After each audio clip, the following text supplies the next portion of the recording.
show sa buong bansa, ang Family Feud. Let's meet our two teams. Mula sa first and original reality-based artista search ng Pilipinas.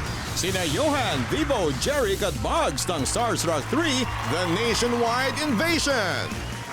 Sina Martin, John, Prince at Randolph ng Starstruck 4, The Next Level. Please welcome our host, ang ating kapuso, Ding Dong Dantes. What's up? Welcome, Vivo, Jeric, Bugs, Hanep. Ito, Next Level. This is Randolph. Welcome, welcome. Prince, good to see you again, Jan. And of course, Mart. Nako, ibang klase. Magandang hapon, mga kapuso.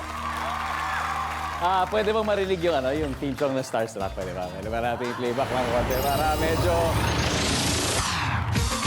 You know! Oh, yeah! Nalala niya, ha? Grabe, eto po. Aspiring artista noon, kaya may kanya-kanya ng pamilya at mga pinagkakaabalahan. Ako, ma-survive kaya nila ang hulaan. Kaya tutok na dito sa pinakamasayang family game show sa buong mundo, ang Family Feud! Ha! Grabe, nostalgic talaga, na-miss ko itong mga to. Kaya ito, diretso na tayo sa una nilang artista test. Ika nga. Ito, anong sabi ng survey? Johan and Martin, let's play Family Feud. Come on!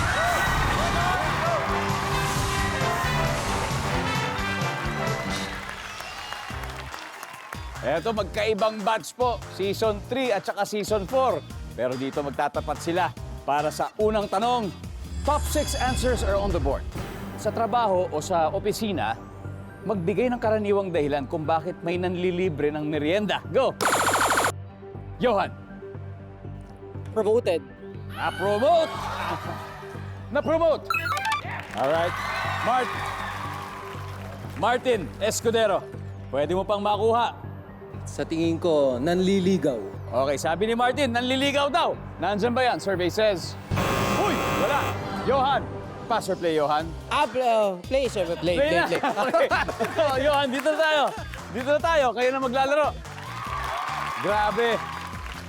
Si Vivo, may dalawang kids na rin. Yes. Di ba ilang taon na yung mga kids mo kay Vivo? Isang 6 and isang 8. Boy and girl? Yes, boy and girl. Boy and girl, wow. Here's your question. Ito, sa trabaho o opisina, Vivo, magbigay ng karaniwang dahilan kung ba't may nanlilibre ng merienda.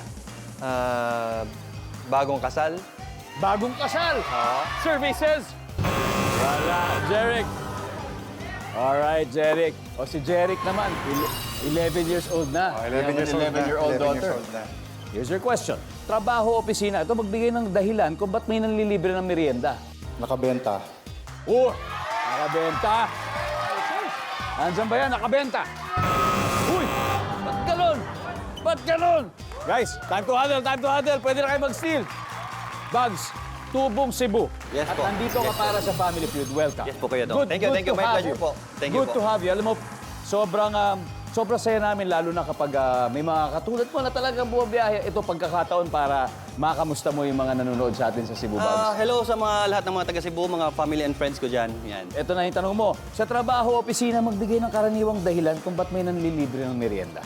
Kakatanggap lang ng sahod po. Ganun ka simple. Nandiyan ba yan? Kakasahod lang. Yes, buhay pa. Trabaho, opisina, magbigay ng dahilan kung ba't may nanlilibre sa merienda. Siyempre, birthday. Yun na. Sabi ni Johan, birthday. Top answer. Sabi nila, yun sana yung sagot namin eh. Vivo, Tumaas yung sahod. Ay, umabot. Salary increase, tumaas yung sahod. Parang nandun na rin yan sa sweldo bonus. Kanina, mukhang alam ni Prince eh. Sabi niya, ayun na. Kaya nga eh. Ulitin ko yung tanong ha. Sa trabaho o opisina, ano kaya yung madalas na dahilan kung bakit nanlilibre ng merienda? Yun, naregaluhan ng pera. Niregaluhan ng pera. Pwede, di ba? Nabiyayaan. O kaya nakamana. Nakamana. Nakamana. Kaya, Prince, ano pa kaya ang dahilan? Dahil sa real estate business na ako ngayon, ang sagot ko, komisyon. Nakakomisyon. Nakakomisyon. Okay. Jan. Tingin ko nagpapalakas sa kumpanya. Nagpapasipsip. Pero, siyempre, Martin, sa'yo manggagaling. Mr. Escudero, Eto, depende kung makikinig ka sa mga fellow Starstruck alumni mo. Sa trabaho o opisina, magbigay ng karaniwang dahilan kung ba't kaya may nanlilibre ng merienda, Mark. Para sa akin talaga yung nabubuyo eh. Madaming nabubuyo dyan na manlibre. Nabubuyo lang. Hindi siya nabuyo ng kanyang teammates. Pero ito, sagot niya, minsan talagang may ganun eh. Nabubuyo lang sa, libre ka naman. So, tingnan natin kung pasok yun sa steal nila. Nabuyo.